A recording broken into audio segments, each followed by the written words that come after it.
The invitation felt like it had landed in my hands by mistake. I'd never been close to the guys from school. In fact, most of them barely knew my name. Yet here I was, invited to what I'd heard was the party of the year, the kind of event that usually left someone talking for days. And here's the thing, I'd never really been to anything like it. Sure, I'd hung out with friends in backyards, maybe wandered to a bonfire or two, but nothing on this scale. Something in me whispered not to go, that this wasn't my scene, but that voice was easy to ignore. Curiosity, I guess, had its way with me. The place was exactly as I'd imagined, music pumping so loud it practically shook the walls, groups of people clumped together like they'd been glued into their spots, each drink stronger than the last. For the first hour, I just wandered around, trying to find my footing in a scene that felt way too fast and a little too loud. But by the second hour, I'd loosened up. I'd already had a few drinks, and even though they weren't much to start with, they did the trick. The lights, the energy, the laughter, they all merged together, and for once I felt like I was part of something bigger than just me. Hours slipped by without me noticing. Each time I checked my phone, another half hour had vanished, swallowed by the laughter, the music, and the way everyone seemed like they didn't have a care in the world. By the time I realized how late it was, I was far more than just tipsy. I was downright drunk. Not that it mattered to the others. They were in their own worlds, and I wasn't about to make a scene. I stumbled my way to the front door, feeling the cool night air hit my face like a splash of cold water. The shock of it made me sway a little, and I knew then that I was in no shape to drive. But walking? I'd done it 100 times. I lived close enough that it seemed easy enough to navigate. I'd just put one foot in front of the other, clear my head, and make it home. Or so I thought. As I started down the road, my footsteps sounded offbeat, echoing in ways that made me wonder if I was really as alone as I thought. But every time I turned, there was nothing, just the empty streets and my own unsteady shadow beneath the flickering streetlights. The walk home was longer than I remembered it being. Each step felt heavier than the last, and the familiar streets started to look distorted, stretched out like they were leading me somewhere unfamiliar. I knew I was getting closer to home, but the fog of the alcohol wrapped around me, making each direction feel questionable, each landmark blurred and somehow out of place. When I finally reached the overpass, exhaustion got the better of me. My legs felt like they could give out at any second, and the buzz in my head turned everything into a quiet hum. I found myself leaning against the cold, damp concrete, letting my body slide down to the ground. Just for a minute, I thought. I just closed my eyes for a second, just until the world stopped spinning. My body felt heavy, almost too heavy to move, and before I knew it, I drifted off, my head tilted against the rough stone. The world around me dimmed into darkness, and I surrendered to the pull of sleep, right there beneath the overpass. I woke up to the murmur of voices, low and menacing, breaking through the fog of sleep. At first, I couldn't place where I was or who was talking. My head throbbed as I tried to get my bearings, the stale smell of damp concrete and cold night air creeping into my lungs. My senses slowly sharpened, and that's when I realized I wasn't alone. 2 men, maybe 3, were nearby, just close enough that I could make out the hard edge in their voices. I strained to catch their words, but most of it was a garbled mess in my half-awake state. I blinked, forcing myself to focus, and that's when I noticed the glint of metal in the dim light. They were armed. That realization made my breath catch, and suddenly, every part of me was awake and alert. A single thought cut through the haze. I needed to get out. Carefully, I shifted, trying to inch myself backward without drawing attention. My foot scraped against a loose stone, the sound louder than it should have been, and I froze, heart pounding, as I waited for them to notice. One of them paused, glancing in my direction. "Don't shoot," I heard him mutter. "It's probably just a beggar." But I didn't wait to find out if they'd changed their minds. In that instant, I turned and began to run, my legs trembling but driven by a rush of fear and adrenaline. I kept my pace steady at first, careful not to make any more noise. But each step felt like it echoed, loud enough for them to hear. My heart raced, my head still pounding from the remnants of alcohol, but I couldn't let that slow me down. I dared to look back, and in the shadows I saw movement, a shape shifting toward me, a figure turning my way. Panic surged through me, pushing the alcohol-fueled haze further into the background. My instincts took over, and I broke into a full sprint, my shoes slapping against the pavement, each step a desperate effort to put distance between me and them. I knew they hadn't seen my face, didn't know who I was, but that didn't matter. To them, I was an intruder, a witness to whatever they were doing. The fear grew sharper, drowning out everything else. All I could do was keep moving, hoping that distance and darkness would keep me safe. The streets ahead stretched out like a maze, familiar yet alien in the darkness. I stuck to the shadows, keeping close to buildings and alleyways. I tried to focus, to remember the streets and turns that would lead me home, but everything felt jumbled, skewed by fear and adrenaline. The cold air stung my lungs as I pushed forward, feeling the weight of exhaustion but refusing to stop. I didn't dare stop, couldn't risk looking back, not until I was sure I'd put enough distance between us. The familiar streets of my neighborhood finally came into view, but even then I couldn't relax. I could still feel their presence, lingering like a shadow at my back. My legs were weak, barely carrying me as I moved forward. Every fiber in me screamed to keep going, to push until I was safe behind my own door. In those final moments, I could feel my body slowing, exhaustion threatening to overtake me. But just as my steps faltered, I saw the warm light of my porch, the small beacon that had never meant as much as it did right then. I stumbled forward, the last few feet feeling like miles, but with one final push, I reached my door, fumbling with the keys in my shaky hands. I didn't look back, not even for a second, as I turned the lock and threw myself inside, feeling the door close behind me like a shield. I sat there in the silence, knowing that I'd been lucky, but wondering if that luck would hold if I ever crossed paths with danger like that again.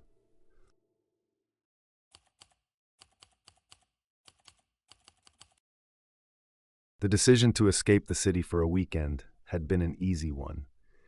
We were all eager to leave behind the noise, the traffic, and the stress for a few days, and when we found a quiet Airbnb near the edge of the forest, it felt perfect. The house was secluded, surrounded by towering trees and just far enough from the nearest town that it felt like our own little world. The night began as all good weekends do. Music blaring, drinks flowing, and laughter filling every room. It was freeing to be so isolated, knowing we could be as loud as we wanted without bothering anyone. As the hours ticked by, the night deepened, and we all relaxed into the moment, caught up in the feeling that we were in the safest place we could be. But as midnight came and went, the isolation took on a slightly different tone. But I brushed the feeling aside. We were here to unwind, to let go, and nothing was going to ruin that. It was close to 2 a.m., and the night was at its peak. Music filled the cabin, voices echoed off the walls, and the mood was light, carefree. Then, out of nowhere, flashing lights appeared outside the window. The blue and red beams pierced the darkness, flooding the front yard with bursts of color. It took a moment for everyone to realize what was happening, but the lights made it impossible to ignore. 2 men stood outside the door in full police uniforms. They knocked firmly, and as we gathered around the door, they explained they'd been called in response to noise complaints from nearby cabins. We shared a few nervous glances, each of us silently questioning whether we'd been too loud. But the men looked official enough. Badges, uniforms, everything seemed right. So we let them in, the energy in the room shifting as the officers walked into our space. But as soon as they started asking questions, something felt off. The way they looked around the cabin, the questions they asked, none of it felt like a standard check. The officers were more interested in our names, our schedules, and how long we planned to stay than in any noise complaints. The realization that something was wrong settled in quietly, spreading an unspoken tension throughout the room. Inside, the officers moved slowly, their eyes roaming over every detail of the cabin, lingering on each one of us just a little too long. They barely glanced at our IDs, just a quick flick before moving on to the next person, as though they weren't really interested. Instead, they kept asking questions that felt out of place, bordering on intrusive. "How long are you staying here?" one asked, his eyes scanning the room. "Anyone else know you're here?" Another chimed in. "Did you tell anyone outside your group?" where you'd be staying? I glanced around at my friends, noticing how each of them seemed to grow more uncomfortable with every question. Anna, one of my closest friends, stayed especially quiet, her gaze locked on the officers, studying them closely. As they continued with their strange questions, I felt a nudge. Anna leaned close, her voice barely a whisper. "Something's not right," she murmured, her eyes fixed on the officers. She slipped away toward the other room, her phone in hand, leaving me with a strange sense of unease. I tried to stay calm, but my mind was racing. Anna had been gone for a few minutes, and the officers showed no signs of leaving. They continued to ask questions, lingering by the door and watching us, their presence now an unmistakable source of tension. I was about to go check on her when she reappeared, her face pale but composed. She caught my eye and mouthed, "I called the police." My heart skipped. I realized what she meant. These men, standing here in our cabin, might not be real officers. Before I could fully process the implications, the sound of more flashing lights filled the cabin. Blue and red beams bounced off the walls once again, but this time, the arrival felt different. Real officers, uniformed and stern, stepped out of their car and approached the cabin, their eyes widening as they took in the scene inside. The men in our cabin stiffened, their calm demeanor slipping for a split second before the real officers entered. Within moments, they had the impostors restrained, ordering them to the ground.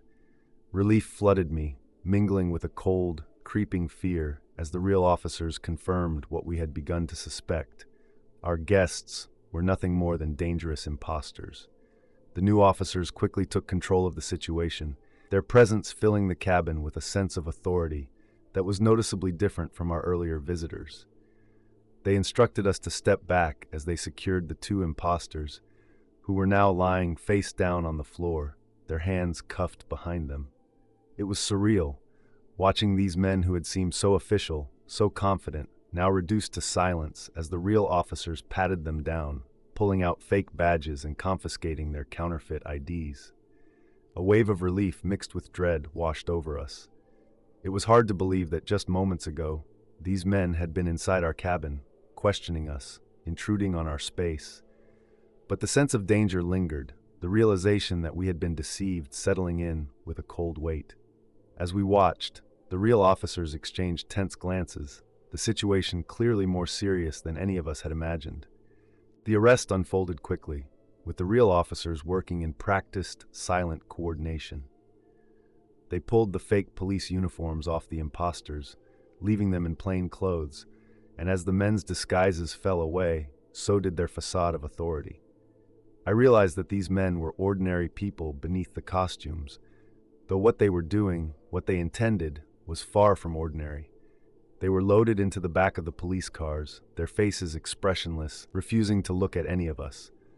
One of the officers stayed behind to talk to us, asking for our statements and trying to piece together what had happened. We told him about the strange questions, about how they barely looked at our IDs. As we spoke, a grim expression settled on his face, a clear sign that this wasn't the first report he'd heard about fake police in the area. "You're lucky," he said quietly, glancing toward the door where the impostors had been let out. "Not everyone they've targeted has had a way to call us in time." The words sent a shiver through us, and a silence fell over the group. Each of us was thinking the same thing. What might have happened if Anna hadn't followed her instincts, if she hadn't quietly called the police while they were still inside? After taking our statements, the officer explained that these imposters had been operating in the area for some time. They had been stopping cars on rural roads, targeting travelers and visitors, sometimes pretending to be officers responding to noise complaints. But this was the first time they had entered a private residence. The officer's words hung heavily in the air, and a quiet fear settled over us as we listened. "They've been reported a few times," he continued, his voice steady but with a serious edge. "They've never stayed anywhere long enough to be caught, though, mostly minor incidents, until tonight." He assured us that the men would be investigated thoroughly, and that there would be more patrols in the area to keep watch for any others trying similar stunts. Still, his reassurances couldn't erase the sense of vulnerability that had taken hold of us. The idea that we'd been targeted, that strangers had entered our space with bad intentions, left us shaken. We had come here to escape, to feel free and safe, but the night had twisted our sanctuary into something threatening.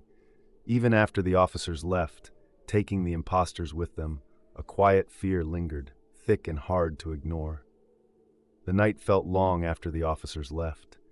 We sat in the living room, silent, the remnants of our party scattered around us, feeling more like reminders of our carelessness than celebrations. We decided to pack up early, the thought of spending another night in the cabin no longer appealing.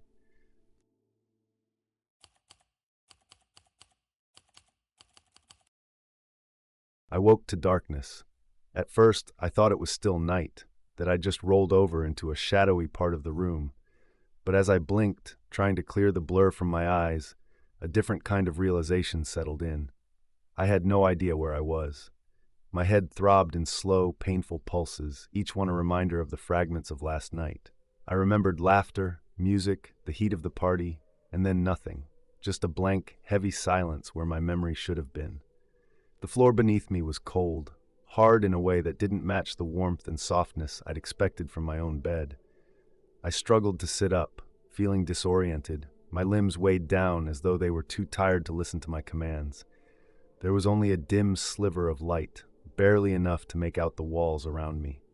I reached out, brushing my fingers along the wall's rough, unpainted surface. Every second of silence felt louder than the last, heightening the dread that was settling in. And then, faintly, I heard it. The sound of music and voices, muffled but unmistakable, echoing through the walls as if the party were still going on just a room away. It felt close enough to reach, but impossibly far. I moved toward the sound, my heart picking up speed as I got closer to the door on the far side of the room. The thought of leaving, of stepping back into the chaos of the party, felt like a small relief in the growing haze of confusion. I reached for the door handle and pulled, feeling a momentary rush of hope, but it didn't budge. I tried again, twisting harder, pulling with all my weight, but it was useless. The door was locked, and the realization hit me like a wave, washing over my skin and sending a chill down my spine.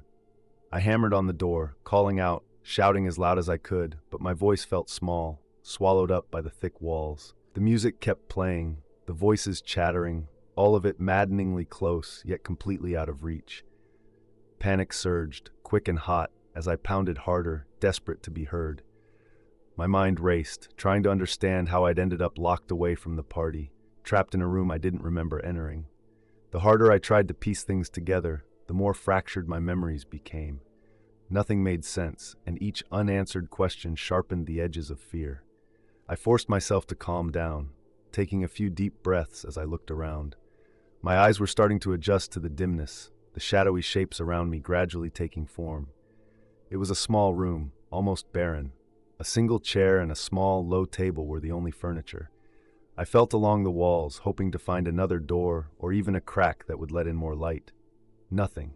It was just me, the empty furniture, and the darkness. I tried to switch on the light, but the switch only flickered, a brief spark that threw shadows across the walls before failing completely. Darkness folded back around me, thick and stifling, leaving me with only the distant noise beyond the door and the cold floor beneath my feet. I began to search by touch, letting my hands move over every surface I could reach. My fingers brushed over an exposed nail, a splintered edge, and a rusty pipe that ran along one wall. The air was heavy, stale, and growing colder by the minute. Desperation rose again, and I found myself murmuring to keep calm, trying to hold on to the fraying edges of my composure. After what felt like hours, I found something, the cold metal of an old heater. It was nestled against the far wall, almost hidden in the shadows, and as I touched it, I felt the faintest trace of warmth. It was barely functional, just a flickering pilot light that seemed as close to giving out as I was. But it was something. I leaned over it, squinting to make out the faint glow, feeling the tiniest surge of relief as it provided a bit of light. The heater's dim light cast strange shadows, but at least I could see enough to continue my search. I moved my gaze along the wall near the heater, searching for anything, an outlet, a seam in the wall, some hidden panel I might have missed. And then I saw it, barely visible in the failing light, a small, dust-covered window near the ceiling, half obscured by cobwebs. My heart thudded as I stood on tiptoe, straining to reach it, knowing this might be my only chance. The window was tiny, barely enough for my shoulders to fit through, but the sight of it brought a spark of hope. It was positioned high on the wall, just out of reach, but I didn't care. I looked around for anything that might help me get closer. The small chair from the corner seemed sturdy enough, and I dragged it over, the scraping sound breaking the silence of the room. With a deep breath, I stepped onto it, my hands reaching up to clear away the dust and cobwebs covering the window. The glass was grimy, barely letting in any light, but I could make out faint shapes outside, a hint of freedom, just beyond my reach. As I pressed my fingers against the window frame, I noticed it was old, probably unused for years. The wood was soft and rotten in places, and I tested it, hoping it would give way. I dug my fingers into the edges, feeling splinters prick at my skin as I forced the frame loose, my desperation giving me strength. I'd loosened the window frame enough that I could feel a cool draft of air seeping in, a welcome relief from the stale, suffocating air of the room. I took a deep breath, steadying myself as I glanced up at the tiny opening. It was barely wider than my shoulders, but I didn't care. I couldn't stay here, locked away in this dark, eerie silence. I had to try, even if it meant squeezing through in any way I could. With my arms raised, I wedged my head and shoulders into the gap, the tightness pressing into my sides as I pushed forward. Each inch was a struggle. The edges of the frame scraped against my skin, leaving me bruised and raw. I felt the panic creeping in, the claustrophobic sensation of being trapped, but I pushed it down, forcing myself to keep moving. I could feel my torso making it through, the cool air brushing against my face, urging me on. Each inch was a victory, a step closer to freedom, and I clung to that as I pushed my body forward, one agonizing moment at a time. With one final push, I freed myself, my legs slipping through the narrow opening, and I dropped down to the ground outside. The cold air hit me full force, sharp and biting, but it was welcome, a reminder that I was finally outside. I stumbled to my feet, glancing back up at the window, the dark, confined space that had held me captive. My heart still raced, every beat a reminder of the fear that had gripped me, but now it was laced with relief. I was out. I was free. The sounds of the party still echoed faintly from somewhere beyond the building, a surreal reminder of how close I had been to safety the entire time. I didn't waste any more time looking back. The thought of someone realizing I'd escaped and coming after me drove me forward, my feet moving quickly across the empty ground. Every step felt lighter than the last as I put more distance between myself and that dark, locked room, my breath misting in the cold night air. My only thought was to get as far away as possible, to leave it all behind. The night air chilled me, and I wrapped my arms around myself, still processing the terror of what I'd experienced. I didn't know how or why I'd ended up there, but I knew one thing. I was free, out in the open, and whatever that strange, dark room had been, it was behind me now.